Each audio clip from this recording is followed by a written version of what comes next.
À travers les méandres du temps et de l'espace, 10 énigmes archéologiques émergent de divers coins du globe, chacune portant en elle des mystères fascinants. Des fossiles imposants du moa géant en Nouvelle-Zélande aux tunnels souterrains de l'âge de pierre en Europe, en passant par les sphères de pierre énigmatiques du Costa Rica, ces vestiges témoignent d'une histoire ancienne intrigante. Des constructions inexpliquées, des cités englouties et des monuments inachevés suscitent des débats parmi les chercheurs, rappelant que le passé de notre planète reste tissé de fils mystérieux. Plongeons dans ces récits du passé qui défient la compréhension moderne, nous transportant vers des époques lointaines où l'humanité a laissé son empreinte énigmatique. Si vous êtes nouveau sur la chaîne, n'hésitez pas à vous abonner en activant la cloche de notification pour être informé à chaque publication de nos contenus. 10. Les immenses sphères de pierre au Costa Rica.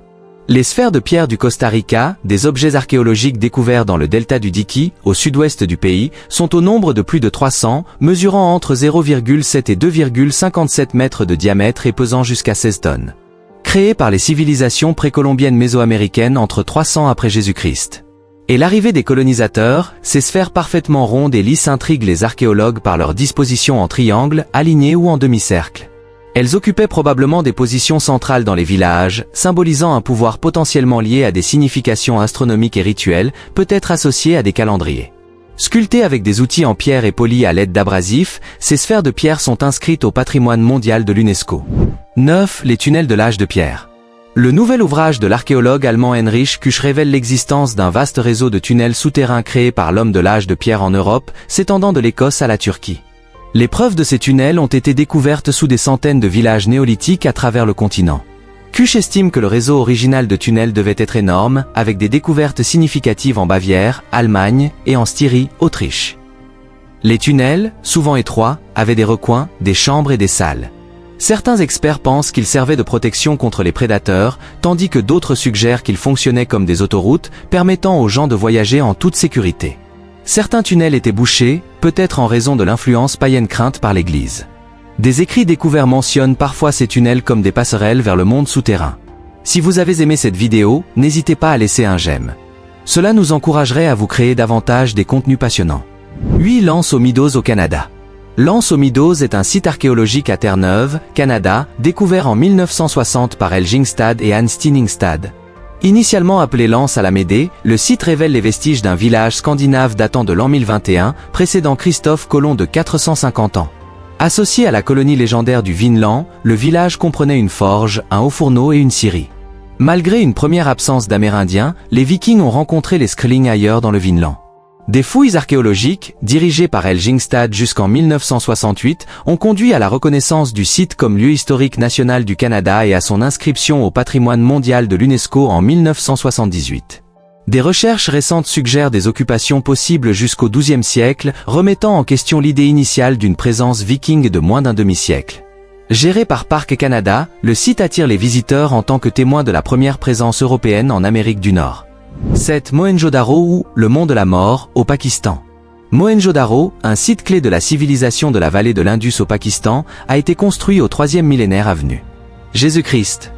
Les fouilles ont révélé une cité bien planifiée, avec une division entre une citadelle à l'ouest et une ville basse à l'est. Les constructions incluaient des avancées pour l'époque, telles que des systèmes de drainage et des salles de bain. La société semblait égalitaire, sans indication claire de hiérarchie sociale.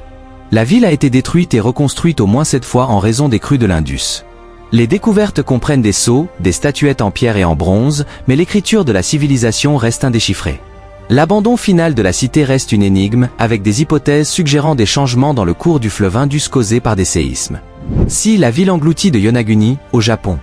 La structure sous-marine de Yonaguni, découverte en 1985 à l'extrémité sud des îles Ryukyu au Japon, engendre un débat scientifique sur sa nature, formation naturelle ou vestige d'une cité préhistorique. Mesurant 75 mètres de long sur 25 mètres de haut, elle se compose de terrasses angulaires aux parois lisses, suscitant des spéculations sur son origine artificielle ancienne. Datant de la dernière période glaciaire, certains suggèrent qu'elle pourrait être la partie sud d'un pont terrestre entre le Japon et l'Asie. Bien que des experts comme le professeur Masaki Kimura estiment qu'elle a été construite par l'homme, d'autres, tels que Patrick Denun, ne trouvent aucune preuve à l'appui de cette hypothèse. Des chercheurs défendent cependant l'idée d'une origine humaine, citant des similitudes avec le Guzuku et les traditions de travail de la pierre dans les îles Ryukyu. Malgré des mystères non résolus, la structure de Yonaguni reste un sujet d'intérêt pour les scientifiques et le grand public. 5. L'obélisque inachevé en Égypte. L'obélisque inachevé, un monument égyptien abandonné en raison d'une fissure dans la roche, repose partiellement taillé dans une carrière de granit rose à 2 km au sud de Syène. Selon l'égyptologue Abachi, il était destiné à une troisième paire d'obélisques pour le temple d'Amon à Karnak. Les carrières d'Aswan ont fourni le granit pour les obélisques égyptiens dans diverses villes du monde. Mesurant près de 42 mètres de long et pesant environ 1200 tonnes, l'obélisque inachevé a été complètement dégagé sur les côtés mais jamais extrait de la tranchée. Ces saignées latérales indiquent une technique de percussion avec des marteaux ou des boules de dolérite. Bien que la durée du projet reste inconnue, une inscription sur l'obélisque d'Hatchepsut à Karnak suggère qu'un obélisque a été achevé en 7 mois. Les blocs étaient probablement finis et polis sur place, puis transportés jusqu'au Nil et hissés sur des barges pour être facilités par la crue du Nil. 4. Les caves Longjiu en Chine. Les grottes de Longjiu, également appelées chambres de pierre de Xiaonane, sont un ensemble de 24 cavernes artificielles en grès situées sur la colline de Fenggang, près du village de Xianbekeng, en Chine. Créées il y a plus de 2000 ans, elles ont été redécouvertes par des agriculteurs en 1992, bien qu'aucun document historique n'en fasse mention. Ces cavernes, d'une taille exceptionnelle avec des surfaces au sol de plus de 1000 mètres carrés et des hauteurs allant jusqu'à 30 mètres, ont une finition uniforme sur les plafonds, les murs et les piliers. Elles présentent des marques de ciselage parallèles disposées à un angle de 60 degrés. Malgré leur proximité géographique, les grottes de Huachan, bien que similaires, ont probablement été construites 1500 ans plus tard. Les grottes de Longjiu ont conservé leur intégrité structurelle, ne présentant aucune connexion entre elles. 3. La Porte du Soleil en Bolivie. La Puerta del Sol, connue également sous le nom d'Intipancu en quechua, est un monument localisé sur le site archéologique de Tiwanaku en Bolivie. Ce portail, mesurant 4 mètres de largeur et 3 mètres de hauteur, a été construit à partir d'un seul bloc d'andésite pesant environ 10 tonnes. Il faisait partie d'une structure plus vaste située au sommet de la pyramide d'Akapana ou dans l'enceinte appelée Kalasazaya, où d'autres constructions utilisant le même type de pierre sont présentes. Lors de sa découverte par des explorateurs européens au milieu du XIXe siècle, le mégalithe reposait à l'horizontale avec une importante fissure. Bien qu'il se dresse toujours à son emplacement d'origine, on suppose que ce n'est pas l'emplacement initial du site. 2. Le temple de Sacsayhuaman au Pérou. Sacsayhuaman, une forteresse inca et centre religieux dédié au soleil, est située à 2 km de Cusco, au Pérou, construite vers le XIIIe siècle à 3700 mètres d'altitude. Initialement érigée par l'Inca Pachacutec et probablement achevée sous Huayna Capac, la forteresse se présente sous la forme d'une tête de puma avec 3 murs en zigzag, mesurant 600 mètres de long, composés de blocs monolithiques de calcaire de 128 à 200 tonnes. Les techniques de construction sont sujettes à diverses hypothèses, allant de l'archéologie expérimentale à des spéculations extraordinaires. Le complexe comprend 3 tours, Muyucmarca, résidence de l'Inca, Pocamarca dédiée au culte du soleil, et Suyacmarca utilisée comme garnison et stockage.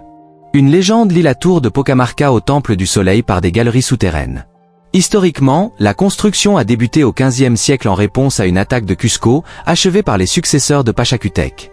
En 1536, la forteresse a été le théâtre d'une bataille cruciale entre Espagnols et Incas lors du soulèvement de Manco Inca, marquant un moment clé de la conquête espagnole du Pérou.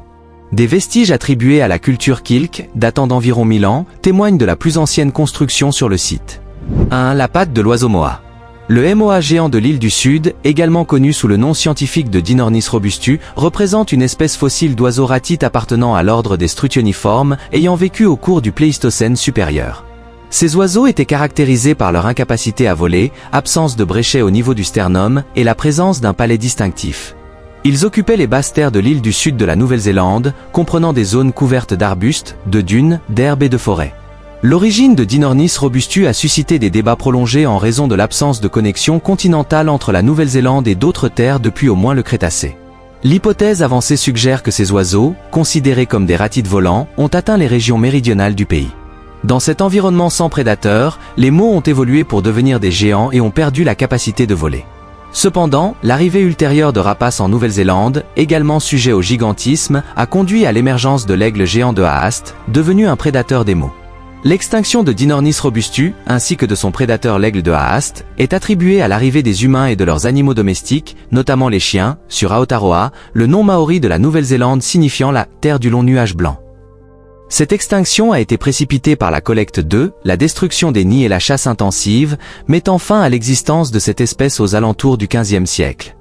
Voilà pour notre exploration captivante de 10 mystères archéologiques à travers le monde.